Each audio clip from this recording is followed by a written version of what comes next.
ಉಪ್ಪಿನಂಗಡಿಯ ನೆಕ್ಕಿಲಾಡಿಯಲ್ಲಿ ಕುಮಾರಧಾರ ನದಿ ತಟದಲ್ಲಿ ಮೊಸಳೆಯೊಂದು ಪ್ರತ್ಯಕ್ಷವಾಗಿದೆ.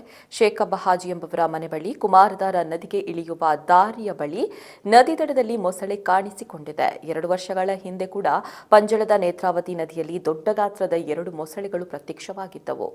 ಕಳೆದ ವರ್ಷ ಉಪ್ಪಿನಂಗಡಿಯ HM ಆಡಿಟೋರಿಯಂ ಬಳಿಯೂ ನೇತ್ರಾವತಿ ನದಿ ತಟದಲ್ಲಿ ದೊಡ್ಡ ಮೊಸಳೆಯೊಂದು ಪ್ರತ್ಯಕ್ಷವಾಗಿತ್ತು. ಇದೀಗ ಮತ್ತೆ ನದಿಯಲ್ಲಿ ಮೊಸಳೆವಿರೋದು ಮೀನು ಬೇಟೆಗೆ ಹೋಗುವವರಲ್ಲಿ ಆತಂಕ ಸೃಷ್ಟಿಸಿದೆ. നെക്കിലാടില്ല കീഴ് പലർക്ക് ഇല്ലിടെ കൂടെ നെക്കിലാടി കാതിരാക്കര ഉത്തരഞ്ഞ വലപതി കാതിരാക്കര ഇല്ലിടെ ഇവിടെ നോക്കൂ. ഇപ്പോൾ എവിടെ ഇവിടെ ഇന്ന മുതൽ ഇപ്പോൾ ഞങ്ങളുടെ എത്തിക്ക് വന്നെത്തിരി അപ്പാ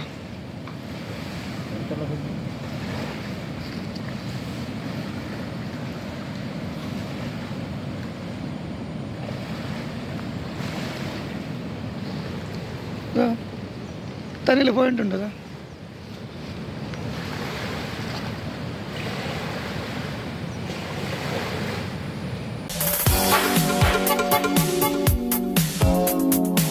ಸ್ವಾಸ್ಥ್ಯ ನೇಚರ್ ಕ್ಯೂರ್ ಯೋಗ ಮತ್ತು ಪ್ರಕೃತಿ ಚಿಕಿತ್ಸಾ ಕೇಂದ್ರ ಪುತ್ತೂರಿನ ಸುಸಜ್ಜಿತ ನೇಚರ್ ಕ್ಯೂರ್ ಸೆಂಟರ್ ಯೋಗ ಮತ್ತು ಪ್ರಕೃತಿ ಚಿಕಿತ್ಸೆ ಮೂಲಕ ಅನಾರೋಗ್ಯ ನಿವಾರಣೆ.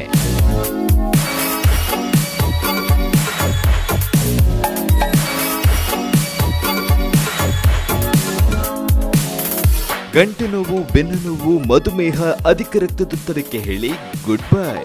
ಉಬ್ಬಸ ಹೀಗೆ ಇನ್ನಿತರ ಆರೋಗ್ಯ ಸಂಬಂಧಿ ಕಾಯಿಲೆಗೆ ಶೀಘ್ರ ಪರಿಹಾರ.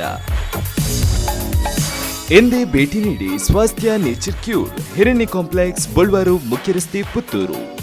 ಸಂಪರ್ಕಿಸಿ 81976 91577. ನಿಖರ ಸುದ್ದಿ, ಸದಭಿರುಚಿಯ ಕಾರ್ಯಕ್ರಮ. ನೀವು ನೋಡ್ತಾ ಇದ್ದೀರಾ ಕಹಳೆ ನ್ಯೂಸ್, ಸಮಾಜದ ಜಾಗೃತಿಗಾಗಿ ವಸ್ತುನಿಷ್ಠ ವರದಿ.